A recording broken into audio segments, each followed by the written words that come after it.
Genesis Chapter 32. And Jacob went on his way, and the angels of God met him. And when Jacob saw them, he said, "This is God's host." And he called the name of that place Mahanaim. And Jacob sent messengers before him to Esau his brother unto the land of Seir, the country of Edom. And he commanded them, saying, Thus shall ye speak unto my lord Esau. Thy servant Jacob saith thus, I have sojourned with Laban, and stayed there until now. And I have oxen, and asses, and flocks, and men servants, and women servants, and I have sent to tell my lord, that I may find grace in thy sight. And the messengers returned to Jacob, saying, We came to thy brother Esau, and also he cometh to meet thee, and 400 men with him. Then Jacob was greatly afraid and distressed, and he divided the people that was with him, and the flocks and herds, and the camels into 2 bands, and said, If Esau come to the one company and smite it, then the other company which is left shall escape. And Jacob said, O God of my father Abraham, and God of my father Isaac, the Lord which saidst unto me, Return unto thy country and to thy kindred, and I will deal well with thee. I am not worthy of the least of all the mercies, and of all the truth, which thou hast shown unto thy servant. For with my staff I passed over this Jordan, and now I am become 2 bands. Deliver me, I pray thee, from the hand of my brother, from the hand of Esau, for I fear him, lest he will come and smite me, and the mother with the children. And thou saidst, I will surely do thee good, and make thy seed as the sand of the sea, which cannot be numbered for multitude.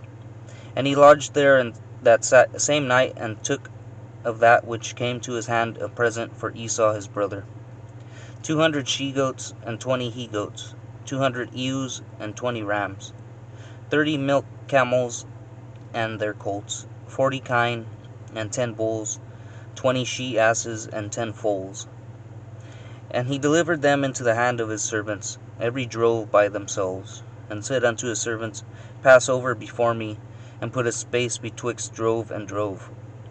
And he commanded the foremost, saying, When Esau my brother meeteth thee, and asketh thee, saying, Whose art thou, and whither goest thou, and whose are these before thee? Then thou shalt say, They be thy servant Jacob's. It is a present unto my lord Esau, and behold, also he is behind us.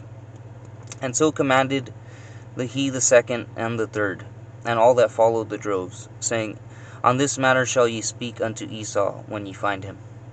And say ye moreover, Behold, thy servant Jacob is behind us. For he said, I will appease him with the present that goeth before me, and afterward I will see his face. Peradventure he will accept of me. So went the present over before him, and himself lodged that night in the company. And he rose up that night, and took his 2 wives, and his 2 women servants, and his 11 sons, and passed over the ford Jabbok. And he took them, and sent them over the brook, and sent over that he had. And Jacob was left alone, and there wrestled a man with him until the breaking of the day.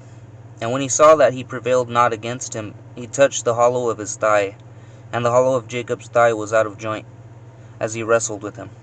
And he said, Let me go, for the day breaketh. And he said, I will not let thee go, except thou bless me. And he said unto him, What is thy name? And he said, Jacob. And he said, Thy name shall be called no more Jacob, but Israel, for as a prince hast thou power with God and with men, and hast prevailed. And Jacob asked him, and said, Tell me, I pray thee, thy name. And he said, Wherefore is it that thou dost ask after my name? And he blessed him there. And Jacob called the name of the place Peniel, for I have seen God face to face, and my life is preserved. And as he passed over Peniel, the sun rose upon him, and he halted upon his thigh. Therefore the children of Israel eat not of the sinew which shrank, which is upon the hollow of the thigh, unto this day, because he touched the hollow of Jacob's thigh and the sinew that shrank.